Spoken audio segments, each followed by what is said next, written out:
వార్తల వాస్తవాలు రాష్ట్రంలో ఎక్కడ చూసినా ఆందోళనకరమైన వాతావరణం కనిపిస్తుంది. రోజు కూడా ఎక్కడో చోట ప్రజాప్రతినిధులే మంత్రులే దాడులకు పాల్పడుతున్న సందర్భం కనిపిస్తుంది. దాడులకు ఉసిగొల్పుతున్న సందర్భం కనిపిస్తుంది.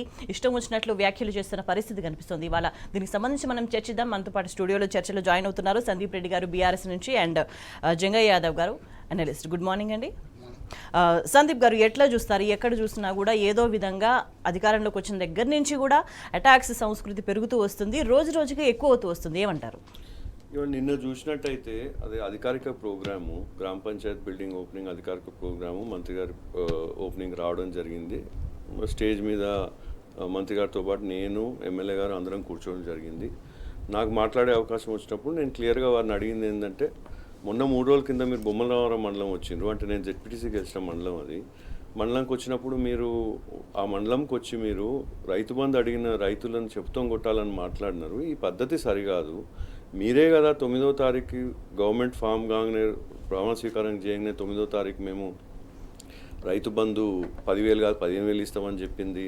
రుణమాఫీ 2 లక్షలు మాఫీ చేస్తాం, ఒకవేళ ఇప్పుడు రుణాలు తీసుకున్న వాళ్ళు ఉంటే తక్షణం రుణాలు తీసుకోండి, మేము 9వ తారీఖు మాఫీ చేస్తామని చెప్పింది మీరే కదా అని అన్నిటి మీద నేను ప్రశ్నించడం జరిగింది. మీరేముంటే సమాధానం దీని మీద చెప్పండి, కానీ రైతుల్ని తిట్టొద్దు, నాయకులను తిట్టడు, అపోజిషన్ తిట్టడమే పెట్టుకున్నారు. మీరు కేసీఆర్ గారును కేటీఆర్ గారును మీద నాయకులను తిట్టడమే పెట్టుకున్నారు తప్ప మీరు సమాధానం చెప్పట్లేదు. మీరు కానీ సమాధానం ఇప్పటికి కూడా మీరు ఓపెనింగ్స్కి అయితే వస్తున్నారో, మా ప్రభుత్వంలో మేము పెట్టిన ఫండ్స్ ఫినిష్ అయిన దానికి ఓపెనింగ్ వస్తున్నారు కాబట్టి మీరు ఒక ప్రొసీడింగ్ ఇవ్వలేదు, ఒక రూపాయి పెట్టలేదు, ఒక శంకుస్థాపన చేయలేదని గుర్తుపెట్టుకోవాలి మీరు అని నేను క్లియర్గా చెప్పడం జరిగింది. చెప్పిన దాంతో వారు మైక్ పట్టుకొని మాట్లాడుతూనే వారు ఫస్ట్ కేసీఆర్ గారి మీదకి కేటీఆర్ గారి మీదకి దూషించుకుంటా మళ్ళీ నా మీదకి వచ్చి మా ఫాదర్ మాధవరెడ్డి గారి పేరు తీసుకొని కూడా నన్ను దూషించి చేయడంతో నేను అభ్యంతరం వ్యక్తం చేసిన. అసలు ఏం మాట్లాడుతున్నారు మంత్రి గారు? ఇది సభ, ఇది గవర్నమెంట్ అఫీషియల్ ప్రోగ్రాము, మీరు ఏం మాట్లాడుతున్న పర్సనల్గా దూషించడం కరెక్ట్ కాదు మీరు అని మాట్లాడితే,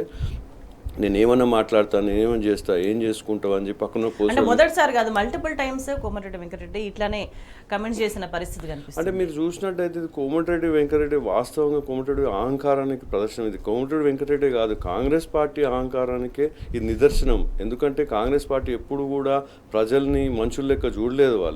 వాళ్ళు ఎప్పుడు అధికారం వచ్చినా కానీ వాళ్ళ అధికారం ఉన్న రోజులు పీడించింటే తప్ప ఎప్పుడు ఎవరికి మంచి పని చేయలేదు. కాబట్టి వాళ్ళ అహంకారానికి నిదర్శనం ఇది. మొత్తం కాంగ్రెస్ పార్టీ అహంకారానికి నిదర్శనం. నిన్న జరిగిన సంఘటన మీరు చూసినట్టయితే అది రాజ్యాంగాన్ని మీద వారు దెబ్బ కొట్టినరు. ఎందుకంటే ఇది అంబేద్కర్ రాసిన రాజ్యాంగాన్ని ప్రకారమే కదా నేను జిల్లా పరిషత్ చైర్మన్ అయినా, నాకు మినిస్టర్ ఆఫ్ స్టేట్ ప్రోటోకాల్ ఉంది, ఆ ప్రోటోకాల్ ప్రకారమే నేను మంత్రిగా ఆ స్టేజ్ మీద కూర్చున్నాను, నా ప్రోటోకాల్ ప్రకారమే నాకు ఛాన్స్ వచ్చినప్పుడు నేను మాట్లాడినాను. అయినా నాకు సమాధానం చెప్పలేక పర్సనల్ దూషణలకు పోయి ఈయనను తీసుకుపోయి జైల్లో వేయండి, ఈయన ఇప్పుడే తక్షణం తీసుకుపోయి సెల్ వేయండి అని మాట్లాడడము, అక్కడ ఉన్న పోలీసు వాళ్ళని రెచ్చగొట్టడం, కార్యకర్తలను రెచ్చగొట్టడం, ఇక్కడ నుంచి ఎట్లా తీసుకుపోవడం మాట్లాడడం కరెక్ట్ కాదు. అఫీషియల్ ప్రోగ్రామ్ అది. నేను ఆయన మీదికి పోలేదు, నేను ఆయన పక్కన కూర్చోన్నాను, నేను లేచి అభ్యంతరం వ్యక్తం చేసిన, నేను ఆయనతో డిస్కషన్ చేసిన తప్ప ఆయన మీదికి నేను పోని సంఘటన అది. కానీ అయినా అభద్రతకు గురయ్యి నేను మాట్లాడుతున్న దానికి ఆయనకు ఏం మాట్లాడాలో తెలియక ఈయన తీసుకుపోండి జైల్లో వేయండి అని మాట్లాడడం ఇది ఎంతవరకు కరెక్ట్ కాదు. ఇది నా మీద కాదు, టీఆర్ఎస్ పార్టీ మీద కాదు, ఇది రాజ్యాంగం మీద వాళ్ళు చేసిన దెబ్బ, అంబేద్కర్ మీద వాళ్ళు చేసినది ఇది. రైట్. జంగయ్య యాదవ్ గారు, అంటే ప్రతిపక్షాల మీద ఒక వ్యక్తిగతమైన కక్షపూరితంగా కుట్రపూరితంగా బిహేవ్ చేయడం ఉంటే గనక, అట్లా ఉంటే గనక వాళ్ళకంటే మంచి పనులు చేసి ప్రజలకు చూపించాలి, ప్రజల్ని బాగా చూసుకోవాలి. కానీ ఎక్కడ చూసినా కూడా వ్యక్తిగతమైన దూషణలు, వ్యక్తిగత స్థాయికి దిగి దూషించడము, ఒక్కొక్కరిని ఇండివిజువల్గా టార్గెట్ చేయడము, బహిరంగంగా ఇట్లా మాట్లాడడాన్ని ఎట్లా చూస్తారు అధికారంలో ఉండి? కాంగ్రెస్ ప్రభుత్వం ఇంతకుముందు పెద్దలు చెప్పినట్టు చైర్మన్ గారు, నిన్న సందీప్ రెడ్డి గారి మీదనే జరిగినటువంటి సంఘటన ఇప్పుడు మనం పేపర్లో చూడడం జరుగుతుంది. వాస్తవానికి కాంగ్రెస్ పాలన చూసుకున్నట్లయితే యథా రాజా తదా ప్రజ అన్నట్టు, నాయకుడు సరి అయిన వాడే ఉంటే కింద కార్యకర్తలు కూడా సరైన వాళ్ళు ఉంటారు, కింద నాయకత్వం కూడా సక్రమంగా పాలిస్తుంది. కానీ సీఎం గారే ఆ విధంగా మాట్లాడినప్పుడు చాలా సందర్భాలలో మనం చూసినట్లయితే రేవంత్ రెడ్డి గారు ఒక సీఎం లాగా ప్రవర్తించకుండా ఇంకా పీసీసీ అధ్యక్షుని లెవెల్లోనే మాట్లాడినట్టు జనాలను రెచ్చగొట్టడము, లేదంటే వేరే పబ్లిక్ని ఏదో ఒక మాట మాట్లాడము, దాని నుంచి పుణిపుచ్చుకున్నటువంటి వారే ఈరోజు కోమటిరెడ్డి వెంకటరెడ్డి గారు నిన్న జరిగిన సంఘటన కాకుండా గతంలో 60 రోజుల పాలనలో చూసుకున్నట్లయితే ఇప్పటికీ చాలా సందర్భాల్లో ఒక మీడియా ముందు ఉండాలనో లేకపోతే పబ్లిక్లో ఒక టాక్గా ఉండాలని ఒక సంకల్పంతోనో తెలియదు, కానీ ఎక్కడెక్కడ మంత్రులు తీసుకున్నట్లయితే ప్రతి మంత్రి కూడా ఇదే ధోరణి అక్కడ నియోజకవర్గాలలో కానివ్వండి, అక్కడ పోయిన ప్రతి చోట ప్రోగ్రాంలలో అక్కడ ఉన్నటువంటి అపోజిట్ పార్టీ ఏదైతే ఉందో వారిని వ్యతిరేకించడము, అదేవిధంగా వారి మీద దుర్భాషలాడము, గత ప్రభుత్వం ఇప్పుడు చేస్తున్నటువంటి తను అధికారంలో వచ్చిన తర్వాత చేయాల్సిన పనులను ఏదైతే ఇచ్చినటువంటి హామీలను కానీ గ్యారంటీలను కానీ పక్కన పెట్టి గతంలో జరిగినటువంటి ముందలేసేసుకొని వాళ్ళు ప్రభుత్వంలో ఇది చేశారు అది చేశారు దానివల్ల మేము చేయలేకపోతున్నామని చెప్పుకుంటున్నారు, కానీ దానికి సరైన సమాధానం చెప్పకుండా నిజంగా కూడా రైతు బంధు రావట్లేదు. దాదాపు 2 నెలల కాల వ్యవధి అయినప్పటికీ ఇంతవరకు రైతు బంధు రాలేదని చెప్పేసి ఇంతకుముందు జెడ్పీ చైర్మన్ మన సందీప్ రెడ్డి గారు, మాధవరెడ్డి గారి అబ్బాయి, దాదాపు తెలంగాణలో మాధవరెడ్డి గారు తెలియనటువంటి ఇల్లు లేదు నాకు తెలిసి. అలాంటి ఒక కుటుంబం నుంచి వచ్చినటువంటి నేపథ్యం వచ్చినటువంటి వ్యక్తి సందీప్ రెడ్డి గారు జెడ్పీ చైర్మన్ హోదాలో అక్కడ కూర్చోవడానికి వెళ్తే కూడా ఎందుకు రాలేదు, మా పబ్లిక్ అడుగుతున్నారు, నేను ఎక్కడ పోయినా మీటింగ్లలో అడుగుతున్నారు, ప్రజలు రైతులు ఇబ్బందులు పడుతున్నారు, మంత్రి గారు మాకు ఈ యొక్క సమస్యను ఎప్పుడు పరిష్కరిస్తారు అని చెప్పేసి వారిని క్వశ్చన్ చేసిన సందర్భంలో దానికి సమాధానం చెప్పాలి పబ్లిక్లో. కానీ ఆ విధంగా చేయకుండా వ్యక్తిగతంగా దాడులు, వ్యక్తిగత దూషణలు చేస్తూ నీదెంత నువ్వేంది, నీతో ఏమవుతుంది, మీ అధికారం లేదు అని చెప్పేసి మాట్లాడము, ఇలాంటి చర్యలు ఒక్క చోట కాదు ప్రతి చోట కూడా జరుగుతుంది. వీటిని మానుకొని నిజంగా కూడా ప్రజలకు కరెంటు నుంచి కష్టాల నుంచి బయటకు పంపడము, అదేవిధంగా రైతు బంధు ఇవ్వడము, ఉద్యోగాలు అడిగితే ఎక్కడ కూడా నిరుద్యోగం ఏమైంది అని చెప్పేసి అడిగితే ఇదే కోమటిరెడ్డి వెంకటరెడ్డి గారు చదువుకున్న ప్రతి ఒక్కరికి మేము ఉద్యోగాలు ఇవ్వగలుగుతామా, లేదు వేరే ఉద్యోగాలు ఇస్తాము, కాంట్రాక్ట్ బేస్ ఇస్తాము, ఇలా చెప్పుకుంటూ పోతుంటే ఎన్నో ఉన్నాయి. కానీ వారు చేస్తున్నటువంటి వారు అధికారంలో రావడానికి ఇచ్చినటువంటి హామీలు ఏంది, నిజంగా రేవంత్ రెడ్డి గారి పాదయాత్రలో కానీ, బట్టి విక్రమార్క గారి పాదయాత్రలో కానీ, అదేవిధంగా మీటింగ్లలో చూసుకున్నట్లయితే వారి మేనిఫెస్టోలో కానీ ఇక్కడ చూసుకున్నా కానీ దాని మీద ఒక పునఃపరిశీలించుకొని ప్రజలకు నిజంగా న్యాయం చేయగలిగినట్లయితే ఇలాంటి ప్రశ్నించే తత్వం అవసరం లేదు. ఎందుకంటే మీరు చేయనప్పుడే ప్రశ్నించడానికి ముందుకొస్తారు. ఏదైతే మీరు మేనిఫెస్టోలో ఇచ్చినటువంటి హామీలు ఏవైతే ఉన్నాయో వాటిని ఈ రోజు ఎందుకు ప్రజల్లో అడుగుతున్నారు, ప్రజలు ఒక ప్రజాప్రతినిధిగా ఉన్నాడు కనుకనే సందీప్ అన్న ఈ రోజు అడిగారు కనుక వారు మంత్రి దృష్టికి తీసుకెళ్తే ఈ సమస్యకి మన పరిష్కారం దొరుకుతుందేమో అని ఒక మంచి ఉద్దేశంతో పోయినప్పుడు ఆ సమస్యను పరిష్కరించే ధోరణి మాట్లాడుంటే బాగుండేది. ఇలాంటివి జరిగితే మాత్రం నిజంగా ప్రజల్లో కూడా ప్రభుత్వానికి కూడా చెడ్డ పేరు వస్తుంది. మనం చూసినట్లయితే కోమటిరెడ్డి వెంకటరెడ్డి గారు అంటే కూడా దాదాపు కోమటిరెడ్డి గారు అంటే నల్గొండ జిల్లాలో ఒక మంచి పేరుంది. దాన్ని ఇలాంటి పరిస్థితుల్లో మీరు తీసుకొచ్చేసి ప్రజల్లో పలచన కావద్దని చెప్పేసి నేను ఈ విధంగా స్పష్టంగా చెప్పగలను. రైట్. అంటే సందీప్ గారు హామీల అమలుకు సంబంధించి ఎప్పుడు అడిగినా కూడా ఇదే పద్ధతి కనిపిస్తుంది, అంటే ఒక రూడ్నెస్ కనిపిస్తుంది, ప్రజల మీద ఒక చిన్న చూపుతో మాట్లాడుతున్న పరిస్థితి కనిపిస్తుంది. ఏమంటారు దీన్ని? ఇది వాస్తవం ఇది. ఎందుకంటే మనం గతం నెల రోజుల నుంచి కూడా చూసినట్టయితే ఫస్ట్ 1 మంత్ మనం కూడా టీఆర్ఎస్ పార్టీ తరఫు నుంచి కూడా మనం ఏమీ వాళ్ళని అడగడం జరగలేదు. గవర్నమెంట్ కొత్తగా ఫామ్ అయింది కాబట్టి వాళ్ళు కూడా కొంచెం చదువుకుంటేందుకు ముందుకు వస్తేందుకు టైం ఇద్దామని అనుకున్నాం. కానీ వాళ్ళు ఏ రోజు అయితే దాడి మొదలుపెట్టినరో బీఆర్ఎస్ కార్యకర్తల మీద కానీ, నాయకుల మీద కానీ, అధిష్టానం మీద కానీ దాడి మొదలు, దాంతో మేము కూడా ప్రతిదాడి చేయాల్సి వస్తుంది, అడగాల్సి వస్తుంది. ఈ క్రమంలో వాళ్ళు నిజంగా హామీలు చూసినట్టయితే పెద్దలు చెప్పినట్టు ఇప్పుడు మనకు ఏదైతే ఉద్యోగులకు నెల ఉద్యోగులకు పెన్షన్ ఇస్తామని చెప్పినారు, కానీ అది కూడా ఏది ప్రియాంక గాంధీ గారు స్వయంగా తిరుగుతూ మా భువనగిరి హెడ్ క్వార్టర్కి వచ్చి స్పీచ్లో చెప్పిన విషయం ఇది. దాన్ని బట్టు విక్రమార్క గారు ఏం చేశారు, అసెంబ్లీలో అసలు మేము ఇస్తామని ఏ రోజు చెప్పలేదు, మా హామీలోనే లేదని చెప్పడం జరిగింది. అంటే తప్పించుకునే ధోరణి. వాళ్ళు 420 హామీలు ఏవైతే పెట్టినారో సాధ్యం కాదు అని తెలుసు. ఈ మధ్య కాలంలో జయప్రకాష్ నారాయణ గారు కూడా ఖచ్చితంగా చెప్పడం జరిగింది, 420 హామీలో సగం కూడా అమలు కావవి, అది చేసే పరిస్థితి లేదు కాంగ్రెస్ గవర్నమెంట్కి అని చెప్పిన. అయితే వాళ్ళ హామీలు అమలు కావని వారు కూడా ఖచ్చితంగా తెలుసు. కాకపోతే తప్పుడు హామీలతోనే అబద్ధాలు చెప్పి గవర్నమెంట్కి వచ్చింది కాబట్టి ఇప్పుడు ఎలాగైనా బీఆర్ఎస్ నాయకులను దూషించి పగ్గం గడుపుకోవాలని చూస్తున్నారు తప్ప ఈ హామీలు నెరవేర్చే దిశగా మాత్రం ఏమాత్రం కూడా ప్రయత్నం చేయట్లేదు. అంటే జంగయ్య గారు అంటే పని చేయకుండా, అడిగిన దానికి సరిగా సమాధానం చెప్పకుండా, ఇట్లా కోపంతో మాట్లాడినట్టుగా కానీ, తీసి పడేసినట్టుగా మాట్లాడినట్టుగా కానీ చేస్తుంటే ప్రజలు దాన్ని ఎట్లా అర్థం చేసుకుంటారు? హామీలు అమలు చేయలేక ఇటువంటి వైఖరి వస్తుంది అనుకోవాలా, లేకపోతే అసలు విషయాలు మాట్లాడకుండా అవసరమైన విషయాలు చర్చ జరగకుండా వీటన్నిటి మీదే రాద్దంతా జరుగుతుంది, అటెన్షన్ డైవర్షన్ జరుగుతుంది అనుకుంటున్నారా? 100% అండి మీరు చెప్పింది. ఎందుకంటే ఎక్కడ కూడా ఇచ్చిపుచ్చనోడు ఇంకో పోగెత్తిండి అని చెప్పేసి మనకు ఊర్లలో ఒక సామెత ఉంది. అంటే ఎక్కడ కూడా వస్తామో రామో తెలియదు, ముందైతే మేము మాట్లాడేస్తాము, తర్వాత వచ్చినప్పుడు కదా చూద్దాం. అంటే ఊర్లలో మనము ఏదైతే మనం పోగులు అంటామో మామూలుగా కుప్పలు పెడుతుంటారు. అంటే ఇచ్చే నగదు వ్యాపారం అనుకోండి, తనకు కావాల్సిననే తీసుకుంటాడు. రేపు ఇవ్వండి ఎల్లుండి ఇవ్వండి అని చెప్పేసి ఒక వారానికో 10 రోజులకో ఇద్దాము అనుకున్నప్పుడు లేదు నాకు 4 కావాలని తీసుకెళ్తారు. అంటే అధికారంలోకి వస్తామో రామో తెలియదు, కానీ ఇప్పుడైతే హామీలు ఇచ్చేద్దాం, వచ్చినప్పుడు కదా చూసుకుందాం అనే ఒక సంకల్పంతో వారు చేసినటువంటి ఈ హామీలు కనిపిస్తుంది. నిజంగా కూడా మీరు చెప్పినట్లు వీరు ఇచ్చినటువంటి హామీల మీద శ్రద్ధ వహించుంటే ఇవాళ పబ్లిక్లో కూడా వ్యతిరేకత రాకపోయేది.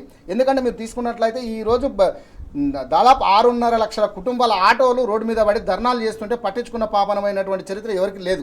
ఎందుకంటే మీరు చూడండి 6.5 లక్షల కుటుంబాలు ఇవాళ చేస్తున్నారు. వారు డిస్టిక్ల నుంచి ఎక్కడైతే మన హైదరాబాద్ మహానగరంలో 4.5 లక్షల ఆటోలు వాళ్ళు ధర్నాలు చేస్తుంటే కూడా ఎవరు పట్టించుకోవట్లేదు.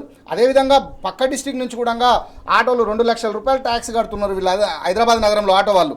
కానీ పక్క డిస్టిక్ నుంచి వచ్చినటువంటి వారు కూడా ఇక్కడ నడుపుకోవడం వలన వీరి యొక్క వృత్తి కూడా ఇబ్బంది అవుతుంది, మేము ఈఎంఐలు కట్టుకోలేకపోతున్నాం అని చెప్పేసి వాళ్ళు ఆత్మహత్యలు కూడా చేసుకున్న సందర్భాలు కూడా మనం చూసాము. అంటే ఈ విధంగా రైతులు కానీ ఒక ఆటో డ్రైవర్లు కానీ నిరుద్యోగులను తీసుకోండి, నిరుద్యోగులు కూడా అదే పరిస్థితి. అదేవిధంగా మనం అగ్రికల్చర్ యూనివర్సిటీ తీసుకున్నట్లయితే ఇలా విద్యార్థులు ధర్నాలు చేస్తున్నారు. దాదాపు 15-20 రోజుల నుంచి అక్కడ ధర్నాలు చేస్తుంటే పోలీసులు వచ్చేసి వారి జుట్టు పట్టుకొని నేల మీద కొట్టేటువంటి పరిస్థితి కూడా మనం చూడడం జరిగింది. అంటే విద్యార్థులకు రక్షణ లేదు, ఇక్కడ రైతులకు రక్షణ లేదు, అక్కడ యువతకు రక్షణ లేదు, కార్మికులకు రక్షణ లేదు. మరి మీ పాలనలో ఎవరికి రక్షణ ఉంటుంది, ఎవరికి బాగుపడుతుంది, ఎవరి కోసం ఈ యొక్క ప్రభుత్వం ఏర్పాటు చేసుకున్నామని చెప్పేసి ప్రజల్లో ఒక ఆందోళన స్టార్ట్ అయింది. అంటే ఈ 2 నెలల కాల వ్యవధిలో ఇలా ఉంటే ఇంకా 4.5 సంవత్సరాలు దాదాపు 5 సంవత్సరాల కాల వ్యవధి మా పరిస్థితి ఏంది, మా తెలంగాణ భవిష్యత్తు ఏంది అని చెప్పేసి ఇలా ప్రజలు ఆలోచిస్తున్నారు. నిజంగా కూడా ఇలాంటివి కాకుండా మీరు ఇలాంటి ఏదైతే వ్యక్తిగత దూషణలు వ్యక్తిగతంగా కాకుండా ప్రజలకు సేవ చేయాలనే ఒక సంకల్పంతో ఉంటే బాగుంటుంది. అదేవిధంగా కాంగ్రెస్ ప్రభుత్వం ఏదైతే ఏర్పడిందో కర్ణాటక రాష్ట్రంలో కూడా మనం చూస్తున్నాం ఏ విధంగా ఇబ్బంది పడుతుంది. రాబోయేది ఎండాకాలము, దాని మూలాన కరెంటు కష్టాలు ఇప్పటికే దాదాపు 2 గంటలకు దాదాపు హైదరాబాద్ నగరంలోనే కాదు రాష్ట్ర వ్యాప్తంగా 1-2 గంటలు అని చెప్పేసి వాయిదాల ప్రకారం దాన్ని తీస్తున్నారు. అది కూడా ఇబ్బంది పడుతున్నారు. మళ్ళీ ఇన్వర్టర్లు తీసుకొచ్చుకునే పరిస్థితి తీసుకురావద్దని చెప్పేసి మనము స్పష్టంగా ఈ యొక్క కాంగ్రెస్ ప్రభుత్వానికి మాత్రం చెప్పొచ్చు. ఎస్, అంటే సందీప్ గారు ఎక్కడ చూసినా కూడా 10 ఏళ్ల కిందటి పరిస్థితులు మళ్ళీ పునరావృతం అవుతున్నాయి, అంతకుముందు రాష్ట్రం ఏర్పడక ముందున్న పరిస్థితులు మళ్ళీ దాపురిస్తున్నాయి అన్న ఒక అభిప్రాయం అయితే ప్రజల్లో కనిపిస్తుంది. అంటే ఎవరైనా అప్రజాస్వామికంగా మాట్లాడినా అట్లా బిహేవ్ చేసినా కూడా ప్రజాప్రతినిధికి చెప్పుకోవాల్సిన పరిస్థితి, అంటే రక్షణ కావాలి, భద్రత కావాలి అని చెప్పుకోవాల్సిన పరిస్థితి. అంటే వాళ్ళే ఇట్లా మాట్లాడినప్పుడు ప్రజలు ఎక్కడికి పోతారు, ఎవరికి చెప్పుకుంటారు? ఇప్పుడు ప్రజాప్రతినిధులు అంటే ఇప్పుడు మంత్రులు అందరూ కూడా మనం చూసినట్టయితే వ్యక్తిగత దూషణలకే పాల్పడుతున్నారు తప్ప ఎక్కడ వాళ్ళు హామీల మీద మాట్లాడడం లేదు. ఇక్కడ రక్షణ అంటే నేను జిల్లా పరిషత్ చైర్మన్గా మినిస్ట్రీ ఆఫ్ స్టేట్ ర్యాంక్ ప్రోటోకాల్తోని ఆ స్టేజ్ మీద ఉంటే నన్నే మీరు చూసినట్టయితే ఆ వీడియోలో చూసినట్టయితే ఆయన పోలీసులకు మీరు తీసుకెళ్ళండి, ఇక్కడ నుంచి పోయి తీసుకెళ్ళి జైలు వేయండి అని మాట్లాడుతుంటే అక్కడ ఉన్న ఏసీపీ డీసీపీ వారిస్తున్నా కానీ అక్కడ ఉన్న ఎస్ఐ అత్యుత్సాహం ప్రదర్శించి కూడా నన్ను నా చేతులు పట్టుకోవడానికి ప్రయత్నం చేసేటప్పుడు నేను వార్నింగ్ ఇచ్చిన. నేను ఏంది మీరు నేనున్న ర్యాంక్కి మీరు నా దగ్గర కూడా రావద్దు, మీరు నన్ను ముట్టుకోవద్దు అని చెప్పిన. నేను చెప్పిన తర్వాత కూడా ఆయన కోమటిరెడ్డి వెంకట పక్క నుండి తీసుకెళ్ళు జైలే అని మాట్లాడుతుంటే కూడా అంటే మాకే రక్షణ లేని ఇంకా వేరే వాళ్ళకి ఎక్కడ రక్షణ కలుగుతుంది ఇక్కడ అనేది కూడా మనం ఆలోచన చేయాల్సిన అవసరం ఉన్నది. అంటే మంత్రిగా ఉండి కూడా ఆయన కనీసం స్టేజ్ మీద ఉన్న వక్తలు కూడా గౌరవించకపోతే ఆయనకు మంత్రి పదవి ఎందుకు ఇచ్చినట్టు, ఆయన మతిస్థిమితం లేకుండా మాట్లాడే పద్ధతి కూడా ముఖ్యమంత్రి గారు కూడా దాన్ని దృష్టిలో పెట్టుకొని ఆలోచించి ఆయనని బర్తరఫ్ చేయాలని కూడా నేను డిమాండ్ చేస్తున్నాను. అంటే జంగే గారు, అంటే ఎక్కడైనా కార్యకర్తలు ఏవైనా బ్యాలెన్స్ తప్పితే సరిదిద్దాలి, గైడ్ చేయాలి, అట్లా చెయ్యొద్దు అని చెప్పాలి. కానీ అట్లా చెప్తున్న పరిస్థితి మనకి కాంగ్రెస్ లో ఎక్కడ కనిపించట్లేదు. దీని గురించి మనం పార్టీ కార్యకర్తలకి దిశానిర్దేశం చేయాల్సిన నేతలు, వాళ్ళని కంట్రోల్ చేయాల్సిన నేతలే విద్వేషపూరితంగా రెచ్చగొట్టే విధంగా మాట్లాడని ఎట్లా చూడాలి? ఈ కొట్లాట అనేది కానీ నాయకుని యొక్క ప్రసంగం అయినప్పటికీ కూడా మనము సందర్భాన్ని బట్టి మాట్లాడితే బాగుంటుంది. ఏదైతే సందర్భోచితంగా మాట్లాడినట్టయితే ఏదైనా కానీ అమలు అవుతుంది. కానీ ఎలక్షన్లలో అదే విధంగాను, గెలిచిన తర్వాత అదే విధంగా, మధ్యలో ఇంకేదైనా ఫంక్షన్ పోతే కూడా ఇవే మాట్లాడడం కరెక్ట్ కాదు. అంటే ఈ వైఖరి రాజకీయంగా ఎటువంటి పరిణామాలకు దారితీస్తుంది ఇప్పుడు రేపు భవిష్యత్తులో కాదు, మీరు చెప్తున్నాను కదా నేను. ఎందుకంటే ఎలక్షన్లలో మీరు మాట్లాడినప్పుడు ప్రజలను ఏదో విధంగా రెచ్చగొట్టాలి, కార్యకర్తల ఉత్సాహం నింపాలి అనే ఒక సంకల్పంతో ఏ పార్టీ అయినా, ఈ పార్టీ అయినా కదా, ఏ పార్టీ కూడా మామూలుగా ఎలక్షన్ టైంలో ఖచ్చితంగా నాయకత్వం వహిస్తూ వాళ్ళకు కార్యకర్తలకు వాళ్ళకి దిశానిర్దేశం చేస్తూ వారిని మోటివేట్ చేయాలి, వాళ్ళ ప్రజల్లోకి తీసుకెళ్లాలని ఒక సంకల్పంతో చెప్తారు. కానీ ఎలక్షన్స్ అయిపోయిన తర్వాత కూడా ఇంకా ఎలక్షన్లు ఏదో ఉన్నాయి అని చెప్పేసి ఒక ఉద్దేశంతో, ఇంకా అధికారంలోకి మేము రాలేదు, రేపు రావాలి అనే ఒక ఆలోచనతో కోమటిరెడ్డి వెంకటరెడ్డి గారు మాట్లాడిన మాటలు అనిపిస్తుంది మనకు. వాస్తవానికి నాయకత్వం ఎప్పుడైనా కానీ గెలిచిన తర్వాత ప్రజల మనసులు గెలుచుకోవాలి. నిజంగా మీరు ప్రభుత్వం గెలిచిన తర్వాత ఆల్రెడీ ఎక్కడైతే అధికారం ఉన్నదో అధికారం తర్వాత మీరు చేసే అటువంటి పనులతోని ప్రజల యొక్క మనసులు గెలుచుకున్నట్లయితే రేపు భవిష్యత్తు ఉంటుంది. అక్కడ ఉన్నటువంటి నాయకత్వానికి కానీ రాష్ట్ర నాయకత్వానికి కూడా ఒక మంచి పేరు వస్తుంది. కానీ అలా కాకుండా మీరు మిమ్మల్ని గెలిపించి మీ మీద ఎన్నో ఆశలతోని పెట్టుకొని మీకు ఓటేసి ఇలా అధికారంలో కూర్చోబెట్టిన తర్వాత ప్రజల యొక్క సమస్యలను గాలి కొదిలేసి మీ వ్యక్తిగత దూషణలతోని మీ వ్యక్తిగత కక్షపూరిత ధోరణితోని అక్కడ ఉన్నటువంటి నాయకత్వాన్ని మీద కోపంతోని మీరు ప్రజలకు ఏమి చేయకుండా ప్రజలని మభ్యపెట్టి ప్రజల సమస్యలను వెలుగెత్తితే ప్రశ్నించే గొంతుగా నిలబడదామని చెప్పేసి అక్కడ ఉన్నటువంటి నాయకత్వం ఇస్తే వారి మీద వ్యక్తిగత దూషణలతో పాటు వ్యక్తిగతంగా వారిని అటాక్ చేయడము అంటే ఏమన్నా దొంగలు లంగలు అన్నట్టు ఏదో మనం నక్సలైట్లు మాజీ నక్సలైట్లు లేకపోతే నక్సలైట్లు వచ్చి చొరబడ్డారు అని చెప్పేసి వారి మీద తీసుకెళ్ళండి, జైల్లో వేయండి, కొట్టండి, తిట్టండి, చంపండి అని ఈ విధమైన భాష మాట్లాడితే రేపు నిజంగా అక్కడ ఉన్నటువంటి కార్యకర్తలు ఆ కాంగ్రెస్ పార్టీకి సంబంధించిన కార్యకర్తలు కానివ్వండి, వారికి సంబంధించిన కార్యకర్తలు కానివ్వండి, ఎవరైనా కానీ వారి నుంచి నేర్చుకోవాల్సినటువంటి అంశం ఏంది అంటే మా లీడరే ఈ విధంగా ప్రవర్తించినప్పుడు మేమెందుకు ప్రవర్తించకూడదని వారి గ్రామాలలోకి వెళ్ళి వారి యొక్క కింద ఉన్నటువంటి కార్యకర్తలకు చేస్తే పరిస్థితి ఏంది? ఇదే విధంగా పోతే ప్రతి పార్టీ ఇదే విధంగా వేస్తే ఊర్లలో గ్రామాలలో కొట్లాటలు పంచాయతీలు తప్ప ఏనాడు కూడా పరిష్కారం అనేది దొరకదు. అదేవిధంగా అభివృద్ధికి ఆటంకం అవుతుంది. ఇలాంటి మాటల వలన ప్రజల్లో ఉన్నటువంటి ఒక మంచితనము గ్రామాలలో మనం తీసుకున్నట్లయితే కులాలు మతాలు లేకుండా అన్న తమ్ముడు బావ బావమరిది అక్క చెల్లె అని చెప్పేసి పిలుచుకునేటువంటి స్థాయి నుంచి నేను ఈ పార్టీ నువ్వు ఆ పార్టీ అనుకునే స్థాయి తీసుకురావడానికి వీళ్ళు ప్రయత్నం చేస్తున్నట్టు అనిపిస్తుంది.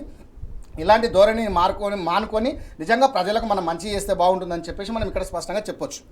అయితే సందీప్ గారు ఈ షార్ట్ టైంలోనే కాంగ్రెస్ పార్టీ చెప్పేదొకటి చేసేదొకటి అనే విషయం మళ్ళొకసారి ప్రజలకి అర్థమవుతున్న పరిస్థితి కనిపిస్తుంది. అంటే హామీల విషయానికి సంబంధించి కావచ్చు, అదేవిధంగా బీజేపీతో స్నేహానికి సంబంధించి కావచ్చు.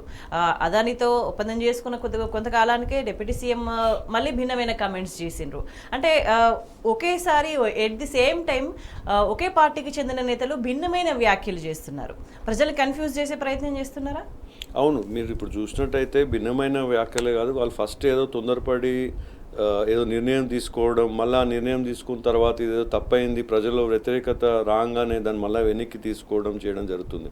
మనకు బీజేపీ కాంగ్రెస్ కలయిక అనేది క్లియర్గా తెలుస్తుంది మనకు. అప్పుడు బీఆర్ఎస్ ప్రభుత్వం ఉన్నప్పుడు 2 ఎమ్మెల్సీలు కూడా ఇస్తే గవర్నర్ ఆపడము, వీళ్ళు రాజకీయంగా అనుబంధంతో ఉన్నారని చెప్పి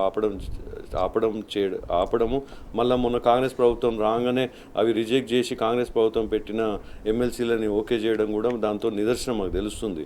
పైన రేవంత్ రెడ్డి గారు పోయి అక్కడ అమిత్ షా గారిని కలవటము, మాట్లాడుకోవడం, మన గవర్నర్తో చెప్పించుకొని చేయడం, ఇవన్నీ ప్రజలకు కళ్ళకు కట్టినట్టు కనిపిస్తుంది. నిన్న జరిగిన మీటింగ్లో కూడా మీరు చూసినట్టయితే కోమటిరెడ్డి వెంకటరెడ్డి గారు మేము బస్సుల్లో మహిళలకు ఫ్రీ ఇచ్చిన అనగానే ఒక మహిళ లేచి సార్ బస్సులు వస్తలేవు సార్ అని కూడా ప్రశ్నించడం జరిగింది. అంటే ఆ పరిస్థితికి ప్రజలలో వస్తుందనే దాని మీదనే వాళ్ళు కూడా గమనించి ఈ ప్రజలలో వ్యతిరేకత వస్తుంది, హామీల మీద వ్యతిరేకత వస్తుంది కాబట్టికే పర్సనల్ దూషణలకు పోయి ఎట్లా గత ప్రభుత్వం 10 ఏళ్ళు వాళ్ళని దూషించాలి అనే ఇదే పెట్టుకొని ముందుకు పోతున్నారు వీళ్ళు. రైట్ జంగయ్య గారు, అంటే కోవిడ్ వచ్చిన సందర్భంలో అందరూ కలిసికట్టుగా ఉండి ఒకరికొకరు కోఆపరేట్ చేసుకుంటూ సమిష్టిగా దాన్ని ఎదుర్కొన్న పరిస్థితి.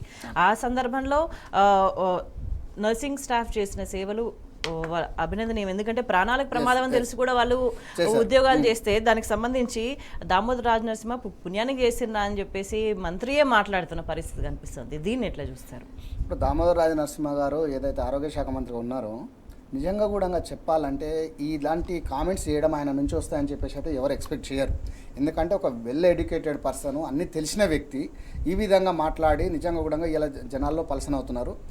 ఆ రోజు మీరు తీసుకున్నట్లయితే ఏదైతే కరోనా టైంలో తీసుకుంటే కనీసం మన ఇంట్లో ఒక కుటుంబ సభ్యునికి ఎవరికన్నా ఒకరికి వస్తే కూడా వారికి ఒక రూమ్లో వేసి లాక్ చేసి వారికి డోర్ కింది నుంచి ఇచ్చేటువంటి సందర్భం మనం చూసాము.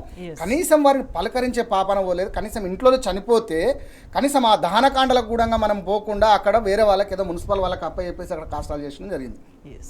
కానీ వాటన్నింటిని పట్టించుకోకుండా ఈ యొక్క నర్సులు కానివ్వండి, డాక్టర్స్ కానీ, ఎక్కడైతే పారిశ్రామికులు మనం చూసుకున్నట్లయితే వాళ్ళు కార్మికులు కానివ్వండి, ఇలా ఎంతో మందిని ప్రాణాలకు తెగించి చేసినట్టే వాళ్ళు ప్రాణాలకు తెగించి పనంగా పెట్టి వాళ్ళ ప్రాణాలు మన కుటుంబంలో మనమే పట్టించుకోలేదు, కానీ వాళ్ళు మాత్రం మా కుటుంబ సభ్యులు కాకపోయినా మా వృత్తి ఇది, మేము అంటే ఎవరైతే మనం ఒక రోగి ఎవరైనా ఏదైనా ఇబ్బంది ఉండి ఒక డాక్టర్ దగ్గరికి పోయిందంటే డాక్టర్ అనగానే మాకు ఒక దైవ సమానులు, దేవునిగా చూసుకుంటారు వాళ్ళు. ఎవరమైనా కూడా ఏదైనా ఇబ్బంది ఉన్నప్పుడు డాక్టర్ దగ్గరికి ఉన్నప్పుడు డాక్టర్ మాకు దేవుడుగా భావించి మనము వారికి తన శరీరం మొత్తం కూడా సమర్పించుకొని నువ్వు ఏం చేస్తావు, నన్ను బాగు చేయి, నేను బాగుపడాలి, నేను జీవితంతో బతికుండాలి అని చెప్పేసి ఒక సంకల్పంతో పోతారు.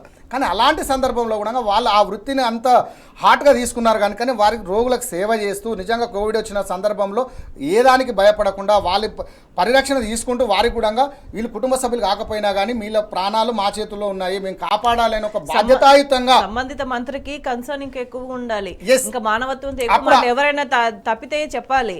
అలాంటి సందర్భం కూడా వారు అదే నేను చెప్పాను. ఎందుకంటే తెలియని మంత్రి సరే ఏదో చదువురాని మంత్రి ఏదో మాట్లాడిండి అంటే చెప్పొచ్చు, కానీ అన్ని తెలిసిన మంత్రి కూడా అట్లా మాట్లాడితే ఇంకా మనం మాట్లాడి కూడా ఇక్కడ ఏం లేదేమో అనిపిస్తుంది నాకు. ఎందుకంటే అంత ప్రాణాలకు తెగించి కాపాడినటువంటి నర్సులను ఇలా చులకన భావంతో మీరు పుణ్యానికి చేసిరంటే నిజంగా డబ్బులు కాదు, మీరు కోట్ల రూపాయలు ఉన్నటువంటి ఒక వ్యక్తిని కూడా కాసం చేయడానికి ఎవరు ముందుకు రాలే ఆ రోజు కరోనా టైంలో. కానీ అలాంటి వారికి 10,000, 20,000, 30,000 జీతం ఇస్తే ఇస్తుండొచ్చు, కానీ జీతం తీసుకున్న వాళ్ళు ఎంతమంది ఇలా మనస్ఫూర్తిగా ఆ సేవలు చేయడానికి కూడా భయపడ్డారు. అంటే ఎదురు డబ్బులు ఇస్తా అంటే కూడా పట్టించుకునేటువంటి సందర్భాలు రాలేదు ఎవరు కూడా. కానీ నర్సులు అనేది అయితే మనం అనుకుంటున్నామో, డాక్టర్లు కానీ హాస్పిటల్స్ కానీ ఆ రోజు ప్రాణాలకు తెగించి మా ప్రాణం పోయినా పర్వాలేదు, మేము వచ్చిన వృత్తి మాత్రము దైవ స్వరూపం అని చెప్పి భావిస్తారు జనాలు, మేము వారికి సేవ చేయాలి అని ఒక సంకల్పంతో సేవాభావమే ఇక్కడ. ఎందుకంటే డబ్బులు అనేది ఇలా ప్రాముఖ్యత కాదు నిజానికి చెప్పాలంటే. ఇలా నర్సింగ్ వృత్తి అని చెప్పేసి వాళ్ళకు ఒక మంచి ఆలోచన, ఎందుకంటే సేవ చేసే అన్న సంకల్పం ఉంటుంది. సేవ చేయడానికి డబ్బులు తీసుకోవడానికి చాలా డిఫరెంట్ ఉంటుంది. ఇదొక కోణం తీసుకుంటే అదొక కోణం. మనము డబ్బులు ఏ పని చేసినా డబ్బులు వస్తాయి, కానీ సేవ చేయాలంటే మాత్రము మనసు నిజంగా కూడా మనస్ఫూర్తిగా చేస్తేనే సేవ అవుతుంది తప్ప ఏదో ఫోటోల కోసమో, ఫోజుల కోసమో, పత్రికల కోసమో చేసినటువంటి సందర్భం కాదు వాళ్ళు నర్సులు చేసినటువంటి వృత్తి. వాళ్ళు ఇయ్యాల కాదు, ఇంకా 100 సంవత్సరాలు ఇయ్యాల తెలంగాణ కాదు, యావత్ తెలంగాణ ప్రపంచవ్యాప్తంగా కూడా ఆ రోజు మనం కరోనా టైం తీసుకుంటే డోర్లు బయటకు పెట్టుకొని ఒక శవం వస్తే కూడా కనీసం నర్సులు తీసుకొచ్చినా కానీ తీసుకునేటువంటి పరిస్థితి కూడా లేదు. కాలనీలలో ఎక్కడికక్కడ గేట్లు పెట్టేశారు, ఎక్కడికక్కడ లాకర్ చేసేసి మా కాలనీలోకి ఎంట్రీ కావద్దు అని చెప్పేసి కూడా వాళ్ళ దగ్గరుండి ఐసీయూలో ఉండి వారికి సేవలు అందించారు. కానీ మీరు ఎన్ని డబ్బులు ఇస్తే మీకు సేవలు అందిస్తారండి ఈ కాలంలో? ఎవరు పట్టించుకుంటున్నారు? ఇలా ఒక ఐసీయూ రూమ్లో ఉంటే ఒక పేషెంట్ ఉంటే వారికి సేవ చేయాలంటే ఎవరు చేస్తున్నారు? ఏదైనా ఆపరేషన్ అయితే, సర్జరీ అయితే ఒక 2 నిమిషాలు ఉంటే ఆ వాసనకు తట్టుకోలేకపోతున్నారు. కానీ నర్సులు ఆ విధంగా ఉండట్లేదే. వారు ఎందుకంత పకడ్బందీగా వాళ్ళు అక్కడ ఉండగలుగుతున్నారు? అంటే మేము డబ్బులు తీసుకుంటున్నాం మాట వాస్తవమైనప్పటికీ కూడా మా మనస్ఫూర్తిగా వాళ్ళకి సేవ చేయాలని ఒక సంకల్పంతో ఉండడం వల్లనే ఈరోజు వాళ్ళు చేశారు. నిజంగా కూడా ఇలాంటి మాటలు మనము రాజనరసింహ గారు అనడం బాధాకరం అయినప్పటికీ కూడా ప్రజల్లో కూడా వాళ్ళకి ఆలోచిస్తున్నారు, నిజంగా ఎందుకు ఇలా మాట్లాడుతున్నారు అంటే మేము చేసిన తప్పేంది అని ప్రజల్లో కూడా. అంటే ఏ కుటుంబం నుంచి తీసుకున్నా కానీ నర్సులు అనేది మామూలుగా పైనుంచి ఏం రాలండి, అక్కడ సామాన్యుల నుంచి, ఆ కష్టాల నుంచి, మా కుటుంబం నుంచి మాకిదే అయింది అని చెప్పి ఆలోచించడం లేదు తప్ప ఇలాంటి సిచ్యువేషన్ కావద్దని చెప్పేసి మనం చెప్పొచ్చు ఇక్కడ. రైట్ సందీప్ గారు, అంటే ఇటువంటి వ్యాఖ్యలు మీరు ఎట్లా చూస్తారు? ఇప్పుడు నేను ఇంతకుముందు చెప్పినట్టే ఇది కాంగ్రెస్ పార్టీ అహంకారానికి సంస్కృతి నిదర్శనం ఇది. ఎందుకంటే ఇప్పుడు స్వయంగా హెల్త్ మినిస్టర్ గారే ఇలాంటి మాటలు మాట్లాడడం చాలా శోచనీయం.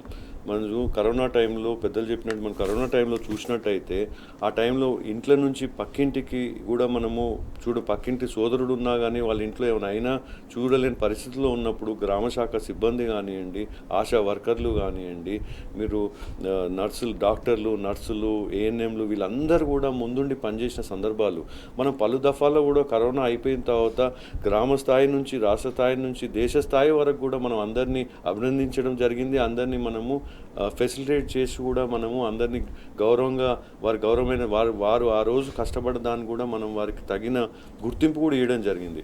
అలాంటి పరిస్థితుల నుంచి ఆ రోజు ఎవ్వరూ పట్టించుకోని పరిస్థితుల్లో డాక్టర్స్ కానీ, హెల్త్ సిబ్బంది కానీ, ఆశా వర్కర్లు వీళ్ళందరూ పనిచేస్తే ఇవాళ హెల్త్ మినిస్టర్ గారు, కొత్తగా వచ్చిన హెల్త్ మినిస్టర్ గారు కుర్చీలో కూర్చొని ఇలా మాట్లాడడం కరెక్ట్ కాదు. ఎందుకంటే ఇది వాళ్ళ అహంకారానికి ప్రతికాష్ట ఇది.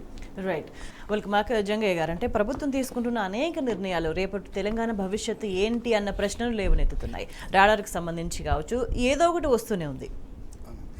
అంటే మీరు ఈ రాడార్ విషయం ఏదైతే చెప్పారో, ఈ పరిగి వికారాబాద్ జిల్లాలో ఉన్నటువంటి అడవి సంపదగా మనం చెప్పుకుంటున్న సందర్భంలో దాదాపు ఈరోజు ఆ రాడారు రావడం వలన 12 లక్షల చెట్లని నరికి అక్కడ రాడాన్ని నెలకొల్పడం జరుగుతుంది.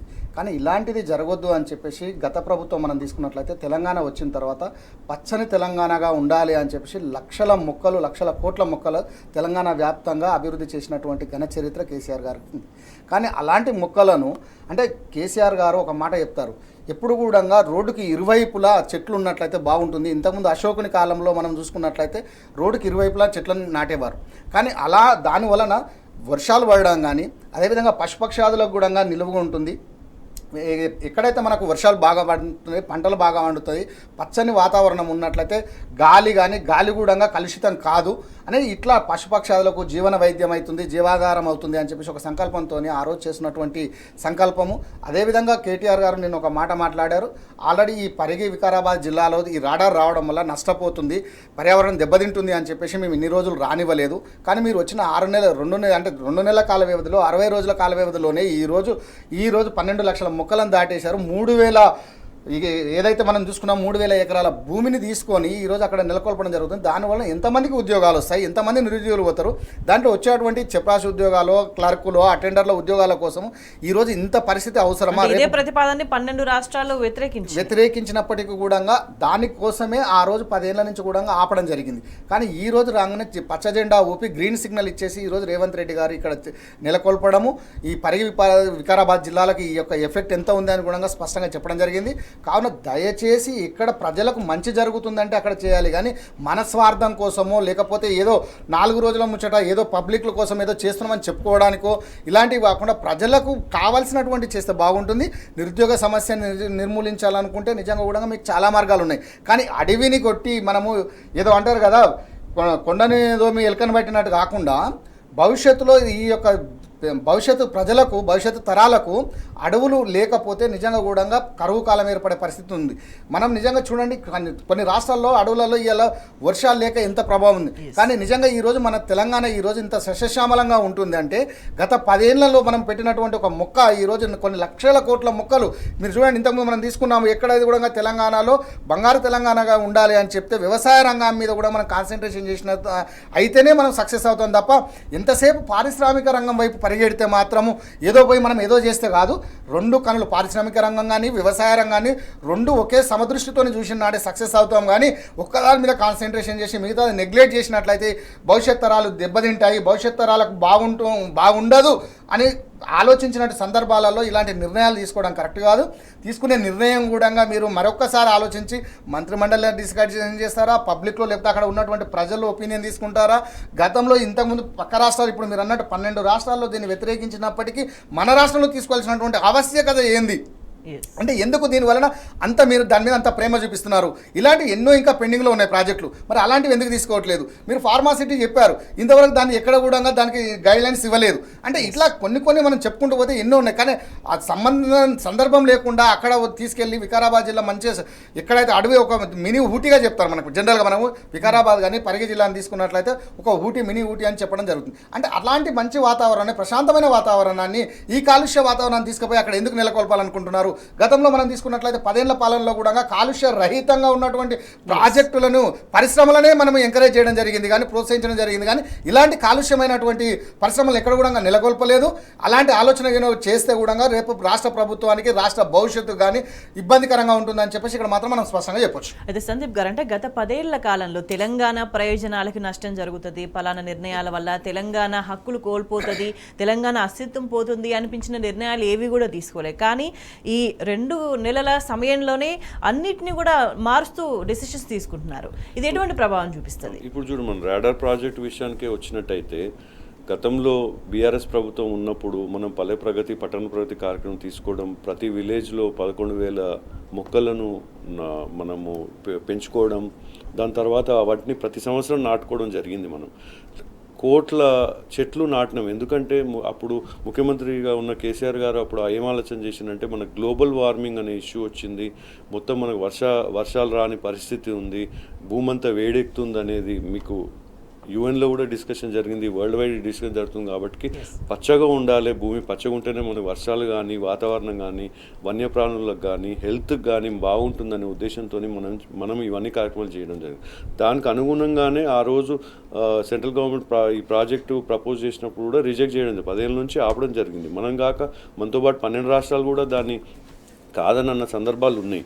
మరి ఇవాళ స్టేట్ గవర్నమెంట్ అత్యుత్సాహం ప్రదర్శించి దేని గురించి ముందుకు పోతుండ్రో కూడా వాళ్ళకు కూడా తెలియదు. వాళ్ళు చెప్పలేని పరిస్థితిలో ఉన్నారు. 3,000 ఎకరాలు 12 లక్షల చెట్లు అంటే ఫుల్గా పెరిగిన 12 లక్షల చెట్లు అంటే 20 ఏళ్ళ కింది నాటి చెట్లను 12 లక్షల చెట్లు నాటడం అంటే ఎంత గ్రీనరీ మనం కోల్పోతున్నామో ఆలోచిస్తలేరు. అలాగే ఈ రాడార్ కేంద్రంతో ఏమవుతుంటే వన్యప్రాణులకు నష్టం జరుగుతుంది, పర్యావరణానికి నష్టం జరుగుతుంది. ఇవన్నీ ఆలోచన చేయకుండా మేము ఏదో తీసుకొచ్చినాం, మేము ఏదో సాధించినాం అనే ఉద్దేశంతోనే ఇవన్నీ ప్రాజెక్టులు తీసుకొని అందరికీ ఎవరికి లాభం చేర్చుకుంటే అందరికీ అన్యాయం జరిగే విధంగానే చేస్తున్నారు ఇది. అంటే మరోవైపు బీఆర్ఎస్ పార్టీ యాక్టివ్గా ముందుకెళ్తుంది, గతంలో తప్పులన్నీ కూడా సమీక్షించుకుంటుంది అండ్ నెక్స్ట్ ఎలక్షన్స్లో ఖచ్చితంగా విజయం వైపుగా ఉండే విధంగా చర్యలు తీసుకుంటుంది. కానీ మరోవైపు ప్రభుత్వ వైఖరి చూస్తుంటే ఇట్లా ఉంది. అంటే వీటన్నిటిని ఎట్లా బేరీ చేస్తారు? ఇప్పుడు మీరు చూసినట్టయితే వాళ్ళు వచ్చిన కాడి నుంచి కూడా సంక్షేమం వాళ్ళు చెప్పిన హామీలను సంగతి పక్కన పెట్టి గతంలో బీఆర్ఎస్ ప్రభుత్వం ఏ తప్పులు చేసినాయి అనే మాట్లాడుతున్నారే తప్ప ఎక్కడ కూడా వాళ్ళ హామీల గురించి మాట్లాడతలేరు. ఎక్కడ బీఆర్ఎస్ పార్టీ గతంలో ఇట్లా చేసింది అట్లా చేసింది అనే మాట్లాడుతున్నారు. వాళ్ళు నిజంగా అట్లాంటి ఏమైనా తప్పులు చేసి ఉంటే అధికారం వాళ్ళ దగ్గరనే ఉంది కదా, మొత్తం పోలీసు యంత్రాంగం వాళ్ళ చేతిలో ఉంది కదా, కేసు పెట్టాలనుకుంటే కేసులు పెట్టొచ్చు కదా. అవి ఏమీ కాకుండా ఉట్టి మాటలతోని బద్నాం చేయాలన్న ఉద్దేశంతో రేపు జరగబోయే ఎంపీ ఎలక్షన్లో ఈ హామీలు సాధ్యం కాకపోతే వాళ్ళకు సీట్లు రావనే ఉద్దేశంతో పగ్గం గడుపుకుంటేందుకు బీఆర్ఎస్ పార్టీని నష్టపరచాలనే ఉద్దేశంతో మాట్లాడుతున్నారు తప్ప వాళ్ళు ఎప్పుడు కూడా ప్రజలకు మంచి చేసే విషయాలు మాట్లాడలేదు. రైట్. జంగయ్య గారు, అంటే ఎట్లా చూస్తారు పార్టీ వైఖరి, కాంగ్రెస్ పార్టీ వైఖరిని? రాజకీయాలు చేయడం అంటే అధికారం కోసం ఇంతకుముందు మనం డిస్కషన్ చేసినప్పుడు అధికారం రాకముందు ఒక రకంగా, అధికారం వచ్చిన తర్వాత ఇంకొక రకంగా, అంటే ఓడ దాటేంతసేపు ఓడ మల్లయ్య, ఓడ దాటిన తర్వాత బోడి మల్లయ్య అన్న చందంగా ఈరోజు కాంగ్రెస్ పార్టీ వివరిస్తుందని మనం చెప్పొచ్చు. ఎందుకంటే ఈ ఎలక్షన్లో అంటే వీటన్నిటిని ప్రజలు గమనిస్తున్నారు అన్న ఒక కాన్షియస్నెస్ ప్రభుత్వానికి లేదంటారా? ఇప్పుడు కాన్షియస్ వచ్చింది కనుకనే ఈరోజు బిందెలతోని, ఖాళీ బిందెలతోని, ఎండాకాలం రాకముందే ఖాళీ బిందెలతోటి తాగునీటి లేదు అని చెప్పేసి బిందెలు చేస్తున్నటువంటి సందర్భం చూస్తున్నాము. ఎరువుల కోసము చెప్పులు పెట్టేసి లైన్లో నిలబడేటువంటి పరిస్థితి చూసినాము. ఈరోజు మీ సేవల కాడికి పోయి మేము అప్డేట్ చేసుకోవడానికి అని చెప్పేసి లైన్లలో నిలబడేటువంటి పరిస్థితి చూసినాము. ఈ 2 నెలల కాల వ్యవధిలోనే రైతులు ఏదైతే మాకు రైతు బంధు రావట్లేదు అని చెప్పేసి వాళ్ళు ధర్నాలు చేయడం చూస్తున్నాం. అదేవిధంగా కార్మికులను తీసుకున్నట్లే ఆటో డ్రైవర్లను చూస్తున్నాం, ఆత్మహత్యలు చూస్తున్నాం. ఈ 2 నెలల కాల వ్యవధిలోనే ఇన్ని విచిత్రాలు మనం తెలంగాణలో చూస్తున్నాం. ఇలాంటివి గతంలో మనం ఏదైతే అనుకున్నామో కాంగ్రెస్ పాలనలో కానీ, ఇంతకుముందు ఉన్నటువంటి టీడీపీ పాలనలో కానీ, మన తెలంగాణ రాష్ట్రం రాకముందు ఏదైతే పరిపాలించారో మన వాళ్ళని అందరి కాలంలో అవే చూసినాము. కానీ మళ్ళీ 10 సంవత్సరాల తర్వాత రిపీట్ అవుతుంది.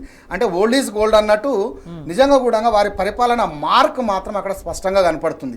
ప్రజల యొక్క సమస్యలని వెలుగెత్తి చూపడంలో నెంబర్ 1గా కనపడుతున్నారు. కానీ మారిరేమో అని చెప్పేసి జనాలు మార్పు కోరుకొని నిజంగా కూడా జనాలు కాంగ్రెస్ నమ్మేస్తే మేము ఎలాంటి మాలో మార్పు లేదు, మా బ్లడ్ అంతే, మా పద్ధతి అంతే, మా మైండ్ సెట్ అంతే అని చెప్పేసి వాళ్ళు ప్రవర్తించేటువంటి ప్రవర్తన మనకు స్పష్టంగా తెలుస్తుంది. కాంగ్రెస్లో నిజంగా మార్పు వచ్చి ఉంటే మాత్రం ఇలాంటి పరిస్థితులు వచ్చేది కాదు. భవిష్యత్తులో నన్ను మారుతారేమని చెప్పేసి ఆశించవచ్చు తప్ప నిజంగా కూడా నమ్మకం పెట్టుకుంటే మాత్రం ఆశలు బొమ్మవుతాయనే చెప్పాలి. అంటే ప్రజలు ఉన్న స్థితి కంటే మెరుగైన స్థితి రావాలి అని మార్పును ఆశించి ఓట్లు వేసి అధికారం చేతిలో పెట్టినప్పుడు ఈ టైంలో సమయం అంటే 10 ఏళ్ళు వేరే ప్రభుత్వం ఉంది, ఇప్పుడు వీళ్ళు వచ్చిన తర్వాత ఒక సంయమనంతో, ఒక ప్లానింగ్తో మెల్లగా అయినా ఎవరు ప్రెజర్ చేయట్లేదు, ఎవరు ముందే మాట్లాడట్లేదు. కానీ అయినా కూడా వీళ్ళు సంయమనం కోల్పోయి సంయమనం పాటించకుండా ఇష్టం వచ్చినట్టు వ్యాఖ్యలు చేస్తూ ప్రజల మీద ఒక నెగటివిటీ, ఒక చులకన భావము అందరి మీద కూడా, ఈ వైఖరి ఎటువంటి నష్టం చేస్తుంది ప్రభుత్వానికి? ఆల్రెడీ కొంతవరకు అర్థమైంది. ఎందుకంటే దాదాపు 100 రోజుల హామీలు గ్యారెంటీ ఏదైతే గడువు పెట్టారో 100 రోజుల్లో మేము చేస్తామని చెప్పేసి రేవంత్ రెడ్డి గారు ఎక్కడ కూడా మేనిఫెస్టోలో కానివ్వండి, తన స్పీచ్లలో కూడా 100 రోజుల్లో మేము చేస్తామని చెప్పారో ఆ సందర్భాన్ని ఆల్రెడీ దాదాపు ఈ రోజుకి 60 రోజులు దాదాపు కంప్లీట్ చేయడం జరిగింది. ఈ 60 రోజులు మిగిలిన 40 రోజులు కూడా మనం తీసుకున్నట్లయితే కాల వ్యవధి ఉన్నది, అంటే దాదాపు 60% అయిపోయింది. కానీ 6% కూడా ఇప్పుడు 60 రోజులు అయిపోయినప్పటికీ కూడా 6% కూడా ఇప్పటి వరకు పనులు అమలు జరగలేదు. 6 హామీలు కూడా అమలు జరగలేదు వాస్తవానికి చెప్పాలంటే. అంటే ఈ విధంగా ఇంకా ఉన్నటువంటి 40% మంది ఇప్పుడు 40 రోజులే ఉంది ఇంకా కాల వ్యవధి, కానీ ఆ కాల వ్యవధిలో ఈ 100% ఎట్లా జమ చేస్తారు, ఫుల్ఫిల్ చేస్తారు అనేది అర్థం కావట్లేదు. ప్రజలకు ఒక నమ్మకం ఎప్పుడు కలుగుతుందంటే నిజంగా కూడా 1కి 2 మంచిగా చేశారు, కనీసం ఒక 10-20% అయినా చేశారు, మిగతా 80% ఇంకా 5 ఏళ్ల కాల వ్యవధి ఉంది చేస్తారేమో అనే ఒక ఆశ వస్తుంది. కానీ ఈ రోజు మనం తీసుకున్నట్లయితే పెన్షన్లు తీసుకోండి, లేదా రైతు బంధు తీసుకోండి, అదేవిధంగా వికలాంగుల ఏది తీసుకున్నా కానీ, వృద్ధులకు తీసుకున్నా కానీ, రైతు బీమా తీసుకున్నా, రైతు బంధు తీసుకున్నా, ఎక్కడ ఏది తీసుకున్నా కానీ ఎక్కడేసిన గొంగలి అక్కడే అన్నట్టు వచ్చినప్పుడు గతంలో ఏదైతే ప్రభుత్వం చేసి వెళ్ళిపోయిందో తర్వాత వీళ్ళు వచ్చిన తర్వాత ఇంతవరకు ఏది కాలేదు అంటే ఇంకా ఆగండి వస్తుంది, ఇంకా నెల ఆగండి, ఫిబ్రవరి ఎండింగ్ వరకు వస్తుంది, లేకపోతే ఉద్యోగాల నోటిఫికేషన్ వస్తుంది, లేకపోతే ఇంకేదో ఇట్లా మాయమాటలు చెప్పేసి కాలం గడపాలి, రేపు భవిష్యత్తు మళ్ళీ మేము ఏదో చేస్తామని చెప్పేసి ఆశలో పల్లకిలో ఊరేగిస్తున్నారు తప్ప ఎక్కడ కూడా వారు చేసేటువంటి ఏదైతే కనపడట్లేదు. ప్రజలకు కూడా ఆ విషయం అర్థమయ్యే ఈరోజు స్పష్టంగా లేదు బాబు అని చెప్పేసి పెట్టిన ప్రతి చోట మంత్రులను కానీ అక్కడ ఉన్నటువంటి ఎమ్మెల్యేలను కానీ నిలదీయడానికి ఈరోజు ప్రజలే ఎందుకు ముందుకు వచ్చిందంటే ఏమైంది, మాకు ఇంతవరకు రాలేదు రైతు బంధు, ఇప్పుడు పెద్దలు చెప్పినట్టు ఎక్కడ కూడా ఫ్రీ బస్ అన్నారు సార్, బాగుంది, మహిళలకు మంచి ఆలోచనతో మీరు చేసిరు, మేము కూడా మిమ్మల్ని నమ్మి అదేవిధంగా మేము మోటివేషన్ మిమ్మల్ని గెలిపించి అధికారంలో కూర్చోబెట్టినాము, కానీ మేము కూర్చుంటేందుకు మాకు బస్సే లేదు సార్, మీరు బస్సు ఫ్రీయే కానీ బస్సే లేకపోతే ఏడ కూర్చోమంటావు సార్ అని చెప్పేసి ఆమె రోడ్డు మీద కూర్చోవడము. అంటే ఇలాంటి సంఘటనలు చాలా వరకు జరుగుతున్నాయి. ఏదో ఒకటి అరాకొర మాత్రమే మనం బయట చూస్తున్నాము, కానీ ఇలాంటివి రాష్ట్ర వ్యాప్తంగా ప్రజల్లో చాలా మందిలో ఉంది. ఆ నిరాశ నిస్పృహ ఏమో మేము అనుకున్నాం కానీ నిజంగా ఇట్లా అనుకోలేదు. అంటే ఏదైనా చేతులు కాలిన తర్వాత ఆకులు పట్టుకున్నట్టు ఏదో ఓటైతే వేసేసినాము, నిజంగా వస్తుందని ఎదురు చూస్తున్నాము, కానీ మా తలరాతకి ఇట్లా అయింది. ఇంతకుముందు దీనికంటే ఏదో అంటారు చూడండి, ఆశ ఏదో సామెత ఉంది మనకు, అసలు అది సందర్భం వాడకూడదేమో కానీ అంటే ఎట్లా అంటే మేము ఏదో ఎక్స్పెక్ట్ చేసినాం కానీ తీరా చూస్తే ఇది ఏది లేదు. దానివల్ల మాకు ఇంత సందర్భం ఎందుకు తయారైంది, కనీసం గతంలో ఉన్నటువంటి ప్రభుత్వమే నయమేమో, గుడ్డిలో మెల్ల మాకు అదే నయం అనిపిస్తుంది అని చెప్పేసి ప్రజలు అక్కడక్కడ కూడా వినపడుతుంది. అది రేపు రాబో పార్లమెంట్ ఎలక్షనా లేకపోతే నెక్స్ట్ వచ్చే స్థానిక ఎలక్షన్స్కా ఇక్కడ మనకు జనాలలో తీర్పు వస్తుంది. నిజంగా మార్పు కోరుకుంటారు. కావాలంటే మీరు నిజంగా కూడా అలాంటి పరిస్థితి జరగొద్దు అనుకుంటే కాంగ్రెస్ ప్రభుత్వం మరొకసారి ఆలోచించి కింది నాయకత్వం కానీ అధికారులు కానీ ఎవరైనా సరే వాళ్ళు ఇచ్చినటువంటి ఆర్డర్లు కానీ ముఖ్యమంత్రి గారు కానీ మంత్రులు గారు కానీ వారికి ప్రజలకు మీరు ఏదైనా సేవ చేయాలనుకుంటే మీరు చెప్పినటువంటి ఏదైతే వాగ్దానాలు ఉన్నాయో వాటిని అమలు చేసినట్లయితే రేపు భవిష్యత్తులో మళ్ళీ మీకు అవకాశం ఉంటుంది. కానీ మీరు ఇదే విధంగా పోగొడబోయి ఎవరు మాకు చెప్పేది ఏంది, మేమే అన్నీ తెలుసు, మాకే అన్నీ తెలుసు అనుకుంటే మాత్రము ప్రజలకు కూడా అన్నీ తెలుసు ఏమవుతుంది ఏంది అనేది కూడా వాళ్ళు కూడా డిసిషన్ తీసుకుంటారు. వాళ్ళే ప్రజలే నిజంగా కూడా రాజులు. వాస్తవానికి ప్రజాస్వామ్యంలో మనకు వాళ్ళు గెలిపిస్తేనే మనం ఇక్కడ ఉన్నాము, కానీ వాళ్ళు గెలిపించకపోతే చక్కగా మళ్ళీ ఇంటి దారి పట్టాల్సిందే. అందుకే అలాంటి సిచ్యువేషన్ రాకుండా మీరు జాగ్రత్త పడి 2 నెలల్లో జరిగినటువంటి పరిణామాలను దృష్టిలో ఉంచుకొని భవిష్యత్ తరానికి మీరు అందించాలని చెప్పేసి మనం మాత్రం కాంగ్రెస్ ప్రధాని ఒక ఆశించడానికి అవకాశం ఉంటుంది. రైట్ సందీప్ గారు, అంటే ఇది నిజంగా ఒక వెయిటింగ్ పీరియడ్ 100 రోజులకి అమలు చేస్తామని చెప్పిండ్రు. అందరూ కూడా ఎదురు చూస్తున్నారు. అంటే ఎదురు చూస్తూ కూడా బాధ ఎక్కువైన వాళ్ళు నొప్పి ఎక్కువైన వాళ్ళు బయటకు వచ్చి ఆందోళన చేస్తున్నారు, ధర్నాలు చేస్తున్నారు, మాకు ఇది రాలేదు అని అడుగుతున్నారు. ఈ మాత్రం సమయంతో ఉండి ప్రశ్నించినందుకే ఇంత విద్వేషం వచ్చి ఇంత అటాకింగ్ మోడ్లోకి వస్తే రేపటి నాడు పరిస్థితి ఏంటి, అంటే ఆ సిచ్యువేషన్ ఎట్లా హ్యాండిల్ చేయాలంటారు? ఇప్పుడు మీరు చెప్పినట్టు వెయిటింగ్ మోడ్ అయితే అన్నారు, 100 days వెయిటింగ్ మోడ్ అనేది బీఆర్ఎస్ పార్టీ కూడా వాళ్ళు 100 daysలో హామీలు అమలు పరుస్తాం కాబట్టి మనం కూడా 100 days వెయిట్ చేద్దామని అనుకున్నాం. ప్రజలు కూడా 100 రోజుల్లో చేస్తారేమో అని మనం ఉంటే కాంగ్రెస్ పార్టీ కూడా వెయిటింగ్ మోడ్లో ఉంది. ఏ వెయిటింగ్ మోడ్లో ఉంది, ఎప్పుడు నోటిఫికేషన్ వస్తుందా, ఎప్పుడు ఈ 100 రోజుల నుంచి తప్పించుకోవచ్చా మనం అనే వెయిటింగ్ మోడ్లో ఉన్నారు కాంగ్రెస్ పార్టీ. సాధ్యం కానీ హామీలు ఇచ్చి అమలు చేయలేక రేపు ఎంపీ ఎలక్షన్స్ కోసం చేస్తున్న తాపత్రయం తప్ప ఎవ్వరికి మంచి చేయాలని ఉద్దేశం లేదు. అంత ఇప్పుడు ఎలక్షన్స్ రేపు ఎంపీ ఎలక్షన్స్ వస్తున్నాయి, ఎంపీ ఎలక్షన్లో సీట్లు రావాలి, హామీల మీద జనాలు ఆల్రెడీ ఊర్లలో మంత్రులనే వ్యతిరేకిస్తున్నారు. కాబట్టి రేపు ఎంపీ ఎలక్షన్లో ఖచ్చితంగా మన నెగిటివ్ ట్రెండ్ ఉంటుందనే ఉద్దేశంతో ఎదురు తిరగడము, అంటే అందరి మీద గతంలో చూసుకుంటే పథకాల లిస్ట్ ఉంటే ఇది వచ్చింది ఇది వచ్చింది ఇది ఒక్కటి రాలేదు అన్న పరిస్థితి ఉండేది. కానీ ఇప్పుడు లిస్ట్ చూసుకుంటే ఏది వచ్చింది అనే దాన్ని ఏది రాలేదు అనేది ఎక్కువ ఉన్నాయి, రాలేదు అనేది ఎక్కువ ఉన్నాయి. అయినా కూడా వాళ్ళు అమలు చేసినామని గొప్పగా చెప్తున్న కార్యక్రమాలు కూడా ప్రజల్లో నిరుత్సాహం ఉన్నది. బస్సులు రావట్లేదని నిరుత్సాహం కూడా ఉంది. మహిళలే అడుగుతున్నారు, ఫ్రీ బస్ ఇచ్చినా బాగానే ఉంది సార్, కానీ ఏమైంది మా బస్సులే వస్తలేవు కదా, ఎక్కడ కూర్చోవాలి మేము అనేది కూడా వస్తుంది. రైతు బంధు అడిగితే కూడా వాళ్ళ యొక్క సమాధానము సక్రమంగా లేకుండా రైతు బంధు రాలేదన్న వారిని చెప్పుతూ కొట్టండి అంటే రైతులకు ఆ విధంగా అది జీర్ణించుకోలేకపోతున్నారు. నిజంగా కూడా ఇక్కడ ఉన్నటువంటి ఇదేదే రాజగోపాల్ రెడ్డి కోమటిరెడ్డి వెంకటరెడ్డి గారు రైతు బంధు రావట్లేదు సార్ అని చెప్పేసి ఒక పత్రిక అడిగినప్పుడు రైతు బంధు రాలేదన్న వారిని చెప్పుతోని కొట్టండి అనేది అయితే సందర్భం మాట్లాడిరో అంటే రైతుల మీద ఉన్నటువంటి ప్రేమ మీకు ఇదా అంటే మీరు ఆ రోజు ఎలక్షన్ల టైంలో రైతే రాజుగా నిలబెడతాము అని చెప్పేసి రేవంత్ రెడ్డి గారు పదే పదే చెప్పుకుంటూ వట్టి విక్రమార్క గారు నేనున్నాను నేను చేస్తానని చెప్పారు. మరి ఇలా వాళ్ళిద్దరు ఎక్కడ పోయారు? ఈయన మధ్యలో ఈయన వచ్చేసి ఈ విధంగా మాట్లాడుతున్నాడు. మా భవిష్యత్తు ఏంది, మేము రైతులం కదా, మేము గెలిపించుకున్నాం కదా, మరి మమ్మల్ని ఈ రోజు మమ్మల్ని చెప్పుతోని కొట్టడానికా మేము మిమ్మల్ని గెలిపించింది? రేపు భవిష్యత్తులో మాకు చెప్పులు మరి మాకు దగ్గర ఉండవా, మేము కొట్టలేమా, మీరు ఒక్కదాన్ని కొడితే మేము ఎట్లా కొట్టాలి అని చెప్పేసి రైతులలో ఒక ఆందోళన తయారైంది. దానికే కదా ఈరోజు ఇంత రియాక్షన్ అయింది. ఏదైతే మీరు అంటున్నారో వ్యతిరేకిస్తున్నారు, క్వశ్చన్లు అడుగుతున్నారు, నిలబడి అడుగుతున్నారు అంటే 2 నెలల కాల వ్యవధిలోనే రావడానికి కారణం ఏంది? అంత వ్యతిరేకత ఎందుకు వస్తుంది అంటే మీరు చేసేటువంటి పనులు కానీ మీరు ఇచ్చినటువంటి హామీలు నిలబెట్టుకోవడం కానీ ఒక మంత్రికి ఇంకొక మంత్రి మాట్లాడే మాటకు దగ్గరగా సంబంధాలు లేకుండా నువ్వు నీ ఇష్టం మీ ఎవరి ఇష్టం వాళ్ళది అంటే రేవంత్ రెడ్డి గారు ఒకటి మాట్లాడతారు, బట్టి విక్రమార్క గారు ఇంకొకటి మాట్లాడతారు, కోమటిరెడ్డి వెంకటరెడ్డి గారు ఇంకొకటి మాట్లాడతారు. అంటే ఎవరికి సంబంధం లేనట్టు ఎవరి ఇష్టం వచ్చినట్టు వాళ్ళు మాట్లాడుకుంటూ ఎవరి శాఖకు వాళ్ళే మేమే అన్న ఒక ధోరణి పోతున్నారు. అలా కాకుండా అందరూ మూకుమ్మడిగా కలిసి నిర్ణయాలు తీసుకొని ప్రజలకు ఏదైనా మంచి చేస్తే తెలంగాణ ప్రజలు మిమ్మల్ని నెత్తిన పెట్టుకొని వెళ్తారు అని చెప్పేసి మనం ఇక్కడైతే చెప్పొచ్చు. రైట్, ఏదేమైనా కూడా అనుచిత వ్యాఖ్యలు, ఈ దాడుల సంస్కృతి అనేది కాంగ్రెస్ అహంకారానికి నిదర్శనం అన్న ఒక అభిప్రాయం వ్యక్తమవుతుంది. ఇది ఇట్లానే కొనసాగితే తెలంగాణ ప్రయోజనాలకి నష్టం జరుగుతుంది, అభివృద్ధి కుంటుపడుతుంది, తెలంగాణ రాష్ట్ర భవిష్యత్తుకి